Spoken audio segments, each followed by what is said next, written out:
All right, Spencer, welcome to the Hunting Stories podcast. How are you? Hi. Hey, Michael. I'm doing great. Just happy to be here.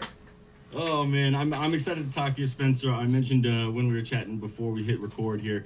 You were on social media and you tagged hashtag Hunting Stories, and I was like, this guy is interesting. I need to get him on the podcast. Why don't we just kick this thing off? I don't want to give too much away. I'll let you go ahead and do it. Who are the people going to hear some stories from today, Spencer? Right on. Well, thanks, Michael. Like I said, I'm just so happy to be here. I've listened to your podcast lots before, so familiar voice. Nice to see your face as we're talking here online, and I'm just happy to be a part of this. You know, I think we have the same kind of vision in what we want to do here. Is I was just hoping to put together a community of hunters that can tell their stories. And you know, I'm 55 years old, so I guess I could say I'm just starting to get up there into that old timer status. And just getting experience is what you mean. Yeah. Just getting the experience that you need.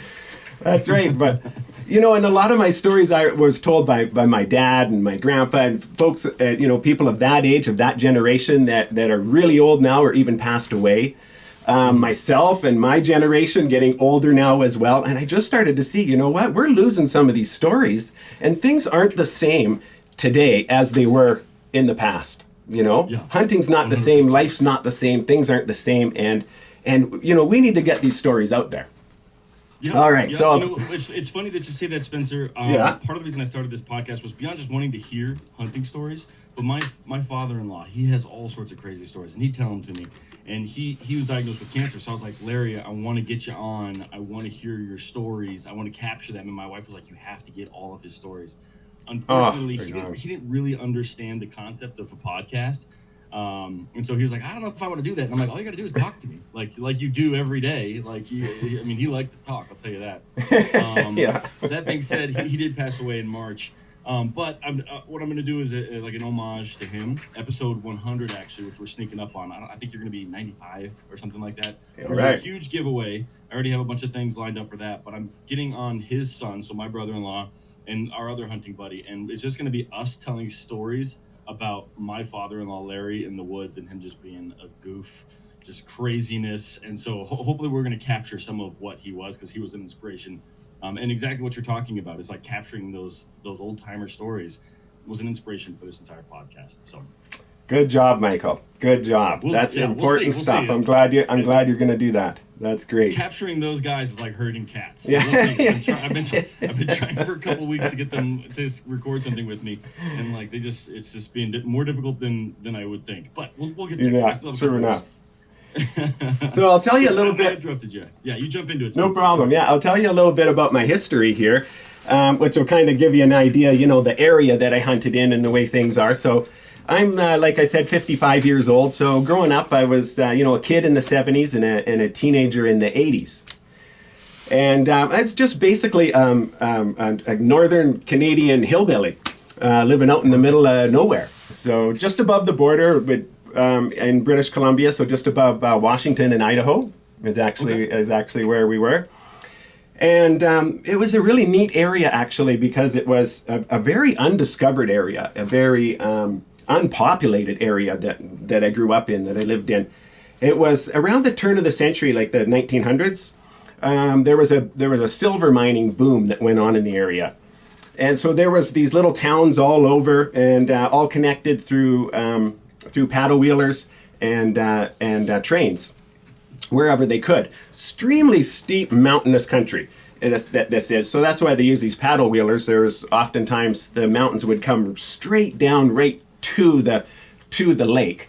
And there'd be no flat land around anywhere. So they'd use paddle wheelers when they can. In between lakes, they'd do a rail and be able to use a little bit of rail. So wherever there was any kind of a little bit of a delta where the creek had washed out into the lake, there'd be kind of a community clung to that little bit of area. Now, where I lived was just north of that, and it was between two lakes. So we were in a kind of a rare place of having some nice flat land there. So Yeah. Okay. this was in the 1960s, what brought my parents there. So my mom and my dad and my two sisters and myself, just a gleam in my dad's eye at that time when they moved there. There was a dam being built. Hydroelectric was going on through the Columbia River, and it was a joint project through the United States and Canada, actually.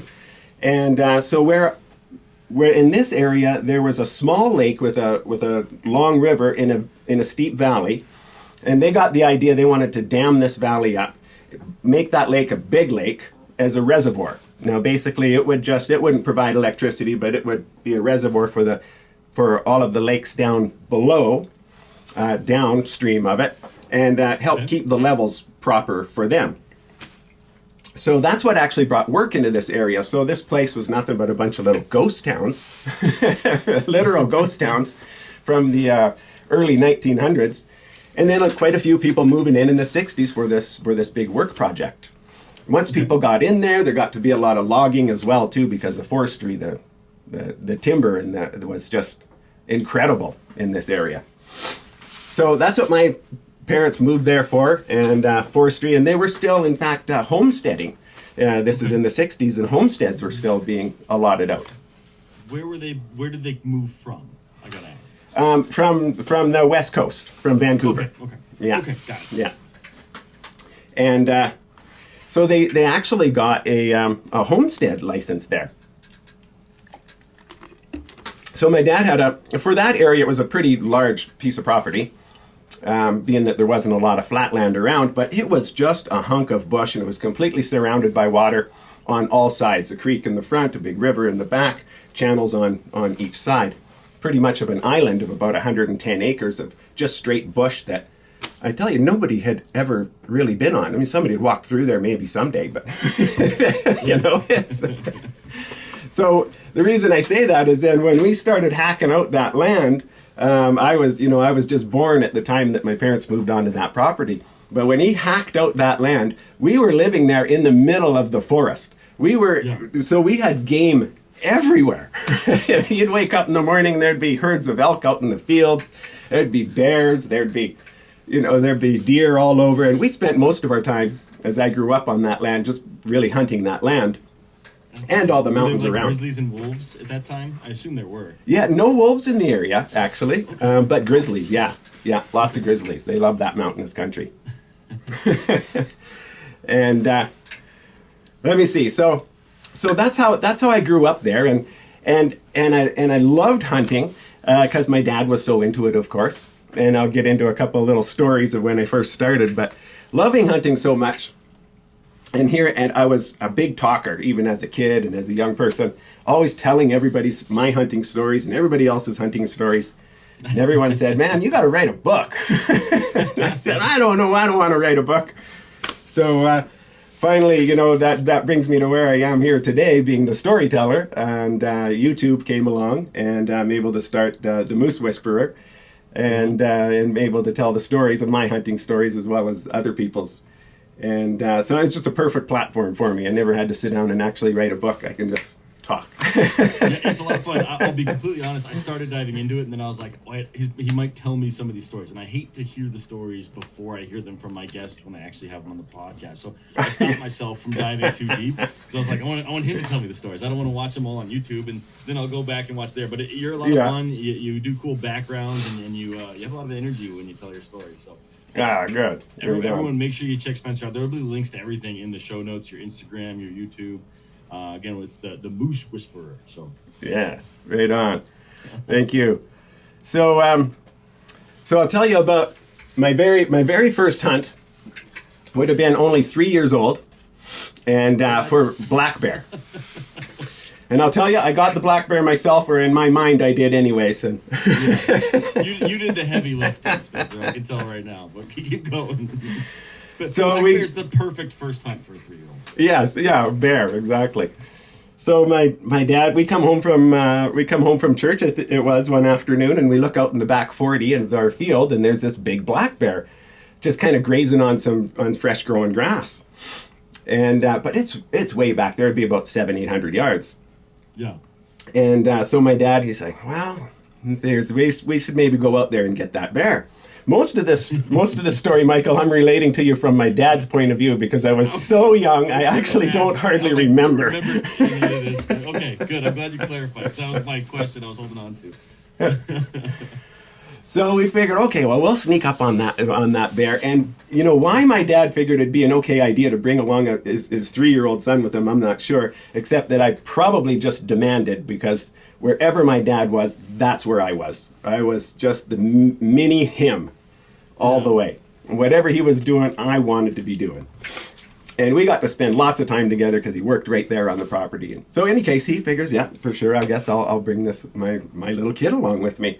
So I go out and I grab my little pop gun. I have one of those. You ever remember those from your kid? And you'd actually work the lever and then you'd pull the trigger and then it'll go pop. A little cork would come out the end from a little bit of air and make a pop sound. So I ran to my room. When you cock it, the string pulls the cork in. Yeah. So I run to my room and I grab my gun, and me and Dad go out there and we start stalking this bear. And we're just moving slow. There's stumps and there's things here and there. So while he's eating, we just keeps his head down. Then we move forward, looks up, we stay still. We're having no problems. We get to about a little over 100 yards away, where Dad knows he's going to have a good shot. And so he tells me, just stay right here, just wait, I'm going to shoot. And he stands up and he's just about to pull the trigger and he hears a and he pauses and looks beside him, and there's me with a bead right on that bear, and I pop, let it have it. So then he shoots, boom, nails that bear, one shot, no problem. We're good range and everything. So that's funny. We go over, skin it, and get back to the house, tell Mom about it, and yeah, I tell Mom that I shot the bear. This was my first kill. You shot first. That's for sure. I got the first shot in. That is such a great story, man. It actually reminded me of someone else. I don't know if you've listened to Zachary Hansen's episode, but he, after shooting his first bear, takes out his infant child. So he the bear shows up and he's in bed, but they have French doors. So he opens the door. He's in his underpants with a bow. With a bow. He drops with a bow, and so shooting from basically bed in his underpants with his wife and his newborn baby right next to him, he drops this bear. And then they have to go find it. So his wife straps the baby to his chest, or to her chest. Yeah. And then they go off wandering, looking for this bear. And I'm like, was the bear dead? They're like, we didn't know at the time. And I'm like, okay, I guess you're in the moment. It worked out, but you're braver than me. So it reminded me of that story. Check out his episode if you want to. He's got some amazing stories. He's a big trapper too. But oh, nice. I can just hear I can. Yeah. I don't know if I would just laugh or how frustrated I would be if my son did that. That's a great story, Spencer. That's a good one to start with. Well, my dad was plenty happy to have a son. I said he had 2 daughters, older than me. And so, probably my second hunt then would have been a white-tailed deer with him, although it wasn't really supposed to be a hunt. My mom had, Sundays was always family day. Like I said, we'd be at church and then we'd be coming home and doing a picnic or going out or doing something. And this Sunday found us going out into the bush to have a picnic. Well, for sure, Dad's just got to bring along his rifle, of course. So we're all down having this nice picnic when all of a sudden a big white-tailed buck walks out, like a nice one, and not far away. We're kind of opportunity hunters, that's why he has his rifle on him all the time. When opportunity knocks, I don't care if this is a family picnic, it just turned into a hunting trip. So Dad, blam, he shoots that deer, and it's just up on top of a hill, and he climbs up that hill to get to it. And so Mom and both my sisters are in the car crying, because that's how they felt about hunting. That's the support Dad got from them. Yeah, that sounds like my wife. So they're in the car crying, and I'm with them there, but Dad's up there skinning up the top of the hill. And I guess he said one of the proudest moments is when he heard something behind him, and he looked around, and little 4-year-old me had climbed all the way up that hill all by myself, and climbed up there and had a little stick in my hand that resembled a knife and was coming to help skin. These are great. I would assume is your father still with us, or is he passed? He's passed now, yeah, just a year. I would love to hear him tell these stories. It sounds like a good time. So I need to get my son out into the woods more. Yes, yeah, exactly. And even at a young age, because, that was it. That really cemented that in my mind. And, and I'd say those stories, along with many more to come, that made me love hunting as much as I do. Yeah, that's amazing. Also, I grew up in this place where there was just, that was the only thing to do, was hunting, fishing, trapping, motorbike riding. There was nothing else to do. It was so remote that that's actually another strange thing. So I've never even played hockey before. So, which is, you may not understand, but in Canada, that people look at me like I'm the strangest weirdo they ever met. They can't figure it. 99.9% of Canadian men play hockey. Yeah, I was going to say that 99% of the Canadian women play hockey. Yeah, there you the go. Canadian card, man. Yeah. But we lived so far out in the bush. There was no rink, there was no hockey, there was no nothing. So it was outdoorsman life was the life. And if you didn't love it, well, then you would have died of boredom because there's nothing else to do. Yeah, no, I imagine. So I gotta ask. Let's see. This was like the early 70s. Were there much for regulations in Canada at the time? I have no idea. Or was it just like you guys were out there far enough that your dad didn't care and he wanted to feed his family? No, they had regulations in place in that time. Okay. Pretty much the populations, game populations were excellent though. So it was open tags for everything. Okay, got it. Yeah, so right from cougar to grizzly bear, we had elk, mule deer, white-tailed deer, all of it. It was a real mountain goat, and in the beginning they were all open tags. Eventually, some of the predator ones, like the grizzly bear, became a limited entry. Is still available to this day, and if you can mountain see goat this, as well. The sheep. Oh, you got a sheep back there. That's my father-in-law's. That's a Canadian bighorn right there. Oh, nice. Yep. Nice. When he passed, everyone was like, I don't like taxidermy. I don't like the eyes. They spook me out. And I'm like, do not throw that away. No I kidding. will take that. Nice. Nice. So, Yeah, you know what? Sheep is on my list. That's the thing I've never He used to hunted. brag about the Canadian tags and how easy it was to get and all that stuff all the time. So. Oh, yeah. I interrupt you, Spencer. You go ahead. Yeah, no problem.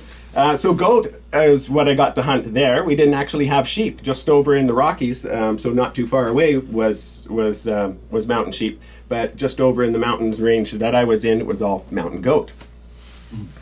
And that was my dad's passion. He just loved mountain goat and grizzly bear. So we spent a lot of time out. If he wasn't working, I'd be out in the bush with him, way in the back of some logging road somewheres, staring at some slide, looking for grizzlies and goats. So that was a lot of fun. Yeah. All right. Now, where was I here? I was going to tell you a story, or what was I going to do? We talked about right. We just you just told us the story about your deer, and then your mom and your sister's crying in the car, and you have the stick butchering it. I don't know what your next story is. Yeah.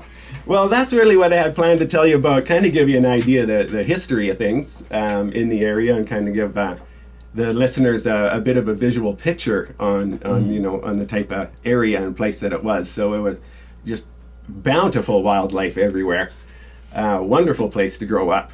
As a child, I had a motorbike, I had a horse, I had a 22, I had a hunting dog, and I was a busy kid. Like all you need, yeah. yeah, that was heaven. Do you still live in that region, or have you moved on? I moved on. I lived there till I was about 40, though. So, yeah. So I lived there Where are you a long located time. now, if you don't mind me asking? Now I'm over in the neighboring province of Alberta, and a little more up north, just north of Edmonton. Okay. Really good whitetail elk hunting country here, so that's good. Yeah, my father-in-law, he grew up in Saskatchewan. He was a farmer out there, so. Oh, nice. Well, he knows all about big whitetails. Mm-hmm. Yeah. Yes, he does, and elk and all that stuff. So, but yeah. So what else you got? I know you got a list of other stories. Let's keep going. I don't want to take up too much of your time to hear today. Okay, well, right on. You know what? I think I'll jump ahead in time here then to the years 1994. Okay. And I would have been about 25 years old, and was living there in this place in Meadow Creek, in fact it was called, and working in a sawmill, me and my dad sawmilling together. And this story is a pretty proud story for me. This is how I got into the Boone and Crockett. So I'm actually, cool. in the Boone and Crockett in the BC record books for one of the largest cougars. or mountain lion, as many people say. That's amazing. I'm excited to hear this. Okay, well, right on. I love telling this story, and it's such a fun, great story, but it almost takes away from bragging rights, though, because there's so much good luck in this story that happens. You know, I'd like to say it was all me. Oh, it was this superior skill and knowledge that made this happen. That's not true in this instance. Yeah. It was nothing but sheer good luck. That's awesome. There's two types of hunters. There's lucky hunters and unlucky hunters. I'm unlucky. But then I've had people on here where they're like, yeah, I killed this, and I sort of walked up and boom, and I walked over there and then boom, and you know, like some people just have the luck with them, and that's not me. So I love hearing lucky stories because it gives me something to hope and dream for. So yeah, go ahead. Yes, I'll tell you that it can happen. Yeah. So here in this Meadow Creek area, I had a friend named Thomas Schreiber. And Schreiber, you can imagine, is a German name. And this was a German fellow. He actually moved from Germany with his parents when he was a teenager. So he still had a real good German accent. Okay. And you know, when he's talking, I'll probably say it in a German accent. I just can't help but do it. I'm not trying to make fun of anybody. I respect this guy and the way he talks and everything, but I just love his accent, actually. You know what's funny, Spencer? My dad was a linguist. Like, he learned all sorts of different languages, and I've absorbed that. I don't know that many languages, but I like, when talking to someone who has an accent, I often will give them that back. Yeah. I was in Rome at an English-speaking pub crawl, of all things, and there was a bunch of Irish guys that I was hanging out with. By the end of the night, I couldn't stop my Irish accent. I was like, I can't turn it off. I'm talking to my girlfriend at the time, and I'm like, I don't know what to tell you. I'm just doing it now. so I'm with you on that one. But go ahead. Okay, good. You can relate to me. That's awesome. See how good you are. So Thomas was a hunter, just a hunter all the way. Like, I think of myself as a dedicated hunter. No, this guy was even more so. He was a very focused hunter, and he really wanted to make the record books. Mm-hmm. He had two things he wanted. He loved hunting. He would head over to the Rockies and hunt mountain sheep all the time, and then over in the Kootenays where we lived, he would hunt cougar. And one of those two, he was going to get in the record books for one of those two. Those were just what he loved. And so he was really set up nicely for it. He had a kennel in the back of his truck where his dogs went in, and he had 4 dogs. And there was a German short-haired pointer, and I think, I'm not sure what the other ones were. They were similar, but a little more darker in color. It could have been red bone, I think. Anyways, and well-trained dogs. This guy knew what he was doing, eh?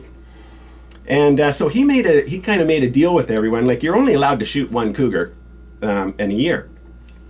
And so if you only shoot 1 cougar, you know, that's going to take a long time till you ever find the big one or get the big one. So he made a deal with all of us guys around there that he would take us cougar hunting. So he would have a tag, we would have a tag. Once we got the cougar up the tree, there's no shooting yet, he would look and he would judge and he would say, you know what, that looks like a really big cougar, I'm going to shoot it. Yeah. And if it's just an average cougar or a small cougar, you can shoot it. And so I said, sure, no problem. I've never even been on a cougar hunt before. Yeah. So I'm like, I'll shoot any cougar. I don't care. Right on. I'm just excited to be here. So he says, okay, great. I'll pick you up in the morning.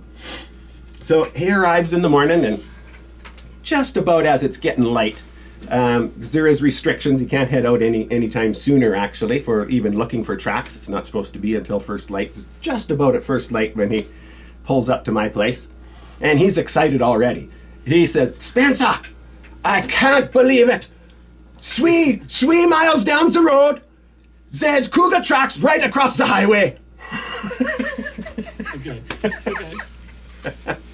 So this is gonna be a fun one, I can tell. We're starting out good luck already. Like, you know, usually you'd go out and you'd drive around and you'd walk around and you'd look all day and you'd just hope to find some cougar tracks. So we got fresh cougar track because it had snowed the night before, so we could tell that by how much snow was in them that they were darn fresh from that morning in the past 3-4 hours, more than likely. Perfect. So we can't believe we're having this good of luck already. So no problem. I jump in the truck and we go flying down there. Sure enough, and a nice big track too, heading right across the road. So we get the dogs all out, and how that works is you keep your dogs on the leashes at first. For our listeners that maybe don't know how a cougar hunt works, you have all your dogs on leashes, and you get them on the track, and then you start following the track. And the dogs really communicate through their bays, through the sounds that they make. They make actually about 9 different sounds that communicate different things. So as you get them on the track, just by watching the dogs and by listening to the bays that they make, you can tell how close you are to the cougar. So we walked just a little ways into the bush, and these dogs are going nuts. They're just like baying really close together, and that's basically how you tell. Super close together bays, the dog's excited, he knows, he's saying that it's really close by. And so it's thick bush here. We got about a foot of snow, maybe a little less, and thick bush. Heading out across some flat land for a ways, and then eventually just hitting the mountainside. Perfect cougar country. They love mountains. So Thomas figures we should kick these dogs free already. But what happens next is when you do get really close, you'll take the dogs off the leash and you'll let them take off and try and catch up to the cougar. You don't want to be too far behind. You have a good 3 or 4 dogs, they'll scare that cougar, they'll chase it, it'll run. Eventually, if they're close enough, it'll treat. Okay. All right. So, but that treeing process can take a long time. You know, if the cougar hears those dogs coming from a long ways away, he won't tree right away. He'll just run, and you can end up spending your entire day, the next 6 to 8 hours, just running for all you're worth through the stinking bush. and the snow. That's probably downfalls, pretty deep. thick bush. You know, like this, not running on a trail, like just fighting it through thick country. So, but we're prepped for this. That's what cougar hunting is about. So that's the way it's going to be, no problem. So he kicks the dogs off the leash. They just go nuts. They get a little bit into the bush, just out of sight, and they go even more nuts. And he's like, he's staring at me. He can't believe it. Said the cougar must be right there for them to make that kind of sound. So we ran through the bush as fast as we could, and they had caught up to the cougar. So unbeknownst to us, this cougar had made a kill just maybe 2 days before, and so that's why he was hanging out in this area. And he was eating on that kill and eating and had this great big fat full belly. This is stroke of luck number 2. Yeah. That cougar did not want to run. He was way too full to run. He went straight for the tree. First tree he came to, he treed. So that's good luck number 2. We're 20 minutes into the running through the bush, and we've got our cougar treed already. And now here comes another stroke of good luck. Is on the mountainside went up quite steep, and then there was a big cedar tree coming up out of the mountainside, but through time it had bent over, and so it didn't have much of a slope to the trunk of it at all. Okay. So the cougar went up the mountainside and then ran up that tree, and there was a nice big clump of bush at the end of that tree that it was hiding in. More good luck. We couldn't really see the cougar. You'll understand how this is all good luck in a little bit. We couldn't really see the cougar. I like to see what I'm hunting, but okay. Yeah. I just want more German impressions. So Okay. They're coming. Yeah. So the cougar hiding in that tree, and this tree not having much of a slope on its trunk, the dogs came, and one of the dogs ran up the bank, got onto the tree, and it was so not steep that the dog ran up the tree just as we arrived. So, and it's his favorite dog. So the dog goes running up into the tree, and Thomas's eyes are just wide like saucers. So you can't believe this. And that dog, no kidding, went right up to where the bushes were, where that cougar was. And all of a sudden, there was a scream from that cougar like you wouldn't believe, like, because we were 20 yards away from it. Yeah. Like you wouldn't believe. And that whole tree shook. And that dog turned around and started walking back down. But then it got to the bottom of the tree, and it got its nerve back and decided it's going to maybe run back up there yet again. So Thomas is observing all of this. His favorite dog's going to go back in there. It's either going to fall from the tree, it's going to get clawed, it's going to get killed. He hasn't even had a look at the cougar yet. I'm standing there with my rifle. He doesn't have a rifle on him because he was just going to use mine. Yeah.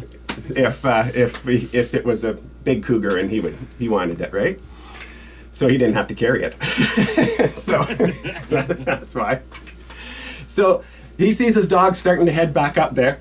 He doesn't know what to do, so he just yells at me, "Spencer, shoot the cougar! Don't shoot my dog!" So we're right below the cougar because the tree's out at an angle like that. And I load one in. Had not laid eyes on it at this point at all, right? He's just looking to save his dog. Exactly. You're just chasing it. You just got there, and it's hiding enough that you can kind of see it, but not really see. Okay. Exactly. We can see looking through. I can see its head, and you can see an outline of where its body is and that, but no real good look at it whatsoever. And Thomas isn't even taking the time. He's just so worried about his dog. He's just screaming, "Shoot the cougar! Shoot the cougar!" So it's right exactly above us. I have an old 30-30 Winchester, actually, model 94. That turns out to be that's the perfect gun to take when you're cougar hunting. Because you need something that's light, you don't need a scope, and you need something that's really tough. It's gonna lever actions are good for working your shells. You're just gonna take one shot. It's gonna be close range. So any kind of old rifle, you're not looking at any kind of range at all. Any kind of old rifle like that works just fine. Put a little bit of tape over the tip of the barrel, though. There's a little hint that we always do, so it doesn't jam full of snow. You can actually get an explosion of blowback if it's jammed enough. Yep. So I've done similar stuff in Washington hunting with a muzzle loader. I don't think it's legal, but oh yeah, I never actually fired the rifle, so it's not illegal to walk around with a rifle with tape on top of it. No, that's right. But I've seen lots of people do that because the air shoots it off, so it doesn't impact the bullet at all. That's right. Air. Yeah. Yeah. Oh, that's cool. You knew that. Yeah. Yep. That's right. So, anyways, I'm up with the gun and we just plant the sight square on his chest and let him have it straight in the chest is what you do. Easiest shot, and boom! I blast that cougar. He just comes flying out of that tree. Whomp! Lands right in front of us. Just thud, lays right there. The dogs all jump on him and start going crazy.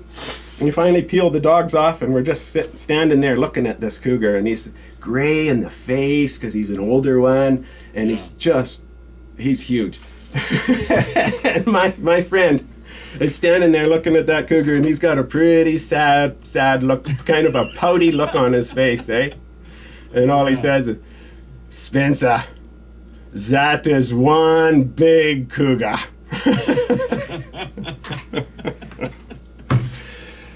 So I couldn't believe it. We drug it back to his truck, which wasn't very far at all. That's convenient. Yeah, that was really nice as well. And I'll send you a couple pictures of that. We did have a camera then, and so got a couple pictures of that. We took it back to his place and strung it up at his place, and that's where we did our skinning and our butchering through the rest of the day, just taking our time. And of course, phoning every friend and every relative in the whole valley to come on over and look at this. So we took our time all day for the bragging rights and showed everybody all around. And I was really happy to say that cougar scored. They do it just by skull size, eh? You probably know that. That's what I was going to ask. I didn't actually know what it was. It was pounds or claws or skull or teeth or what. So that's interesting. I didn't know it was just the skull size. Yeah, just like black bear. It's amazing, but somehow that skull will always resemble the size of their body. So they can take it just from the skull measurement. It's pretty neat. So what was the measurement? It was 15 and 5/16. So you skin the whole thing out, the head out, you boil it down, get all the meat and brains and everything out of there, and then you have it, you let it dry. You have to let it sit for a month. No one is allowed to, so you have your tag date shows when you got it, and then you bring it into an official scorer. For me, there was one for the British Columbia record books close by, so that's where I had it scored. So after a month, so it's had time to do a little bit of shrinkage or whatever it will do as well. Yeah. He measured it, and I got 15 and 5/16 into the British Columbia record books. Now, told you that I was also in the Boone and Crockett. So I didn't actually really even know about the Boone and Crockett because being a Canadian, and I know it's North American, but it's really, really, really popular in the United States. But in Canada, we didn't really know about it. Daniel Boone, David Crockett. Who are those guys? Yeah, I'm sorry to say. I don't know why. Yeah, who are those guys? Roosevelt? Who's that? Yeah, what's going on? Let's watch some hockey. Yeah, exactly. There you go. Well, that's fun. So what was the requirement to enter the book?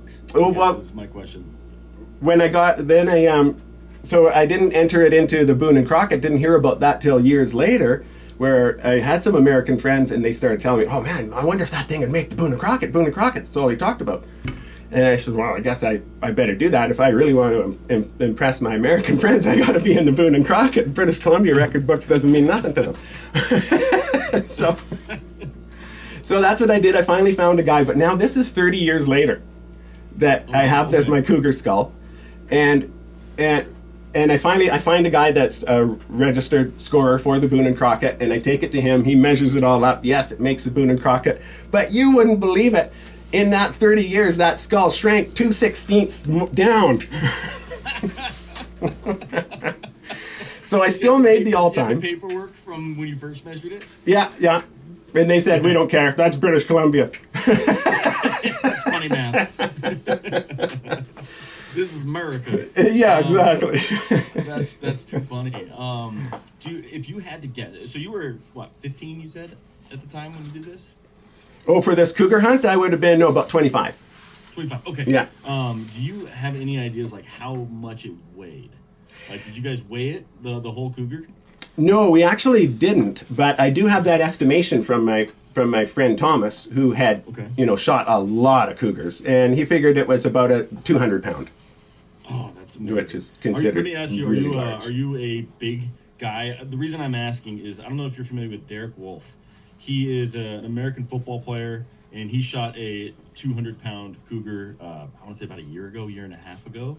And, everyone went crazy. They're like, oh, a football player is killing kitty cat. But he's 6'6", 300 pounds, and he's holding this 200-pound cat, and he looks small. And so I'm like, how big are you, Spencer? Because I'm wondering, how massive did this cat look against you? Yeah, big. Yeah. Because especially when you string it up and you got all that length of their back legs and their tail and everything, you're talking 13 feet of cougar hanging there. Right. Tail, legs, everything. It's long. That's crazy. Yeah, I've never been on a cougar hunt. It's on my list. I have a couple folks that have friends that have dogs, and I'm hoping to just eventually someday get that invite, and I'll shoot the smallest cougar on the mountain. I don't care. That of course, if they don't ban it here in Colorado where I am, it's a ballot initiative. They're trying to make it a ballot initiative to eliminate bobcat hunting, cougar hunting, all that stuff. So yeah, we'll see. Oh my goodness! Hopefully they can nip that in the butt. But with the population of cougars we had around there, it was just nothing but good management. Really. Yeah. It was just so many cougars around. And you know what? They're good eating, too. We ate that cougar. We butchered that whole thing up. That night, we were eating its little steaks off its back straps. I've heard it's delicious. It is. It really is. Cook it all the way, right? Yeah. Yeah. What is it? Is it trichinosis? Is that the predator thing that's that you right. Watch out for? Mm-hmm. Yeah. I'll show you a photo of this this mountain lion if I can pull it up. The listeners can't see it, but they can just go to my Instagram. But oh my God. Yeah, and that guy's 6'6", so he's a big man, and that is a giant cougar. So I'm just imagining yours was just like that. Yeah, you're imagining about right, but that is a beautiful picture. He held it right. And to your credit, he played in the American Football League, the NFL, and he said that going after that cougar was the hardest thing he's ever done in his life. Harder than any practice, any game he ever played.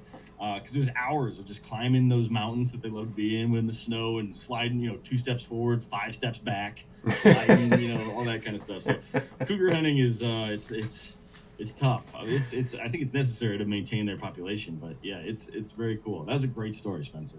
Right on. I'm glad you enjoyed it. And I want another story with more Germans in it if you have it. And if not, that's fine. You can just go on to your next story.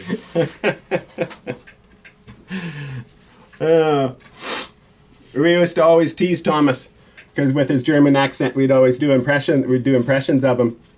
Yeah. Of course, back in the 80s, we loved teasing each other. That's all we ever did as guys.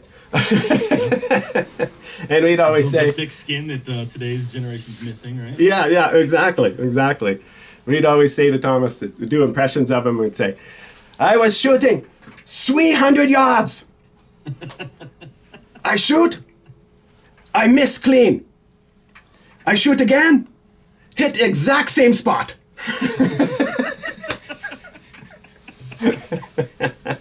amazing. Do you still stay in contact with him? Oh man, I wish I could. And he actually in an accident passed away just 2 years ago. No. Yeah. Oh, I'm sorry to hear that. That's too bad. He was an A outdoorsman. hunting accident or automobile or Hunting Oh, accident. my goodness. Yeah, out in his canoe.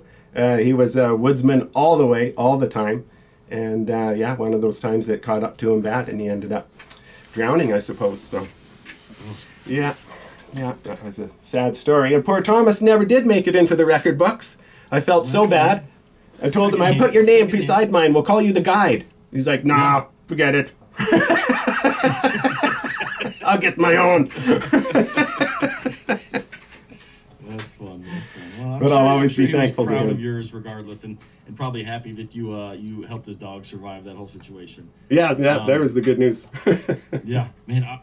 Another again, it's hard for me not to tell other people's stories, so I won't go too into it. But if people like cougar stories, Cliff Gray, he was on my podcast. I don't know if you're familiar with him, but his cougar went into a cave, so like the opposite of your low tree. And the dog went in there, and like he crawled into the cave to go get the dog. It's an absolutely bonkers story. One episode is just that whole story. So if you like cougar stories like Spencer's, check out Cliff Gray's episode. I don't know the number, but you can find it. Right on. I'll be looking for it, Michael. Yeah. That All right, sounds Spencer, what else great. you got, man? Well, you want to hear another story? If I'm into predators, let's tell a coyote hunting story. How about that?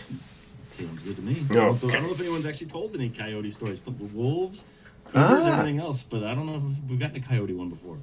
Hey, all right. Okay, well, that makes me feel special. That's good. In the record books, you could say. Yeah. Suppose not a lot of people hunt coyote, but coyotes there's a ton of them around, and considered almost more of a pest than anything, and everyone's farming and has everything from chickens to cats to dogs and that all the stuff that coyotes love to kill. Yeah. So nobody ever had a problem with hunting coyotes, and it really extended our hunting season then because you could hunt coyotes anytime. And we were always looking for something we could hunt in between seasons and such, right? Yeah. But so any case, this is one time I'm on the homestead, and I was about around 20, 21 years old, I guess. So this would have been the early 90s, and I'm sitting on my place and sitting on the porch in the middle of the day, and all of a sudden hear this coyote howling. You know the way they do. It's absolutely impossible to impersonate, but they make that crazy squirrely cry that they do. Yeah. Yep. And I could hear this one all by himself over on the mountainside. I was in the flatland between the two mountains, and over on that mountainside, I could hear he was just low on the mountain making all these calls here in the middle of the day. And I'm like, I know what that stinking coyote's up to. So there was us there, and I have dogs, and then there was another home about a mile away, and they had a couple of dogs. Now that coyote's up there on that hill, making those cries. He wants to bait the dogs out. If he can get them to the bush line, down he comes, attacks them, kills people's pet dogs. So I'm like, jig is up, buddy. I'm on to you. I'm gonna come put an end to your plans here. So I take my little dog. I had a fox terrier, smooth-haired fox terrier. So that's a dog that's about 15 pounds. Pretty small. Okay. Yeah. Small little dog, be half the size of a I actually coyote. got a dog last week. It's an Alaskan Malamute, and he's 8 weeks old and over 15 pounds. At 8 weeks, yeah. Wow. That's Alaskan Malamute. Yeah. That thing's going to be 100 pounds probably. Yeah, his dad's about 105 right now, so he's gonna be a big beautiful. boy. But I know exactly what a 15-pound dog looks like right Yeah, okay, right on. Well, probably not the dog, definitely wasn't designed for coyote hunting. now. Yeah. But being a little hunting dog, being a little terrier, that's all it wants to do is hunt. It just loves killing things. That's all it wants to do is kill stuff, no matter what it is.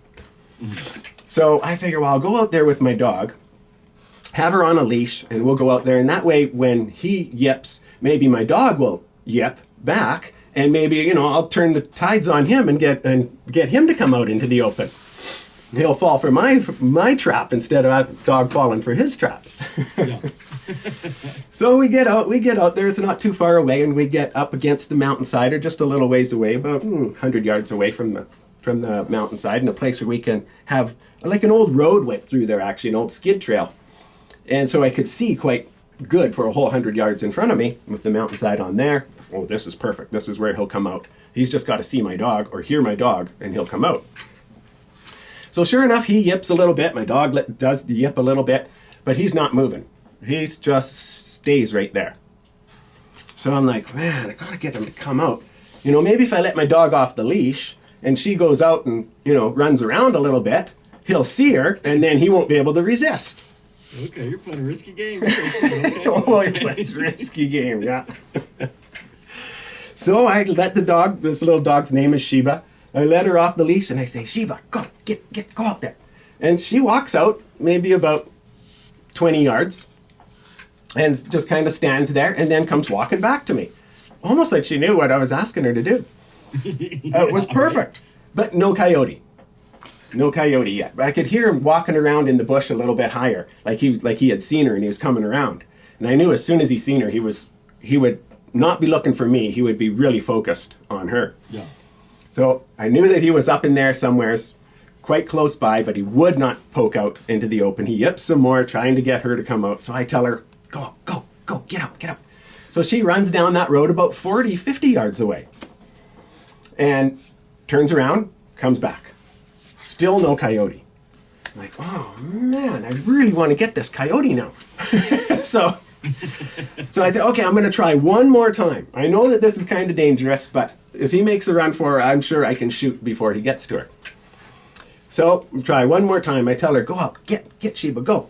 So she goes out and she keeps on going. And this time she goes out about 70 yards away. And at that point, the road actually came uphill and then started going downhill. So the hill crested. And she walked over the crest of the hill and just out of my eyesight. Well, I'll be damned if that coyote didn't actually know exactly where I was and where she was in the whole situation.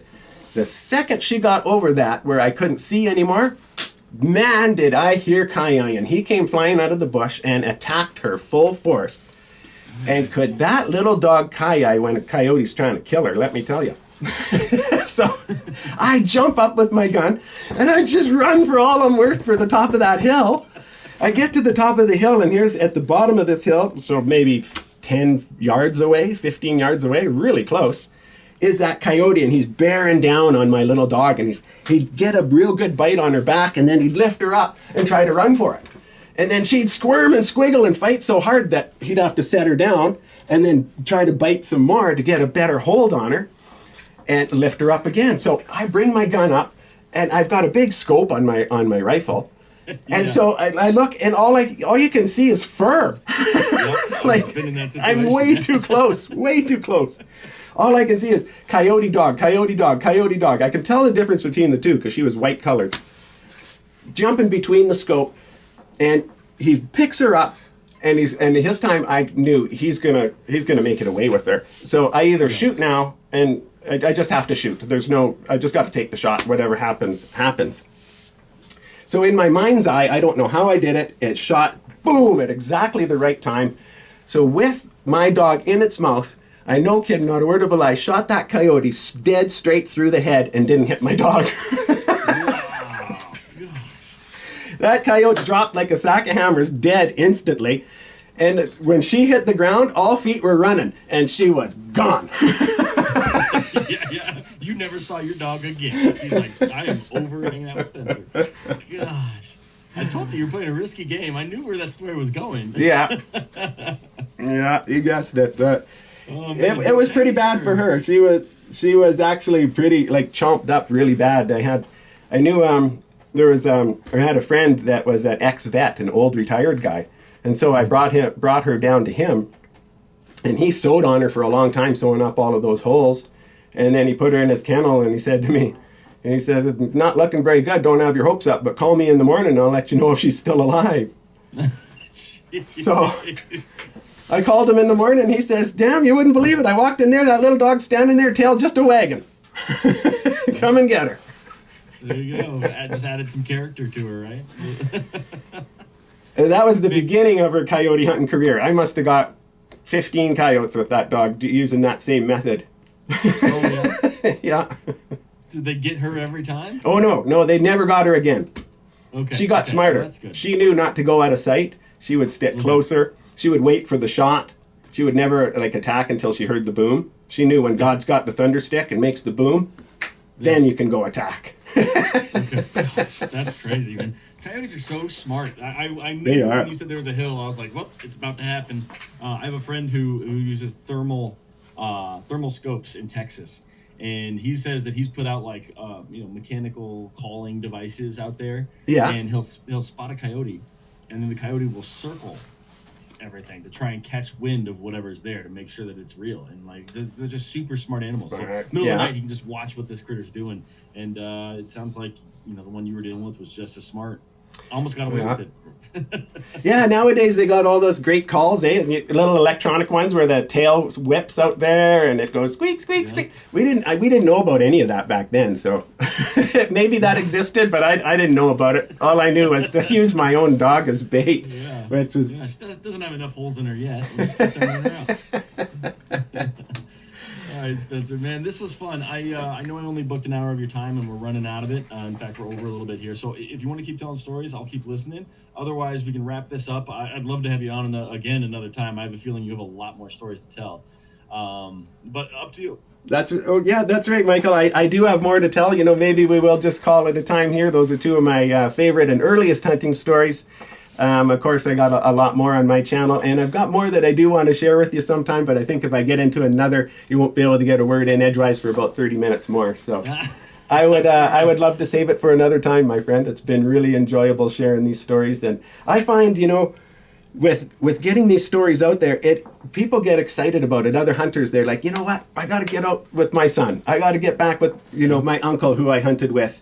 And it's bringing people together. And it's reminding them of those special memories that they have together. Like when you're hunting with someone, you know what it's like, and you harvest something together. There's a bond that forms there. Yes. A real bond. And it doesn't leave. You can call your hunting buddy up from 20 years ago and say, remember that time we got that elk? And you guys are back to best friends just like that. Absolutely, 100%. You'd be surprised how many people have messaged me saying, thank you for just having people tell stories. I was in a slump. I wasn't hunting anymore, hadn't hunted in 10 years, but I listened to your podcast and I went back out and shot the biggest buck I've ever shot in my life. And things like that.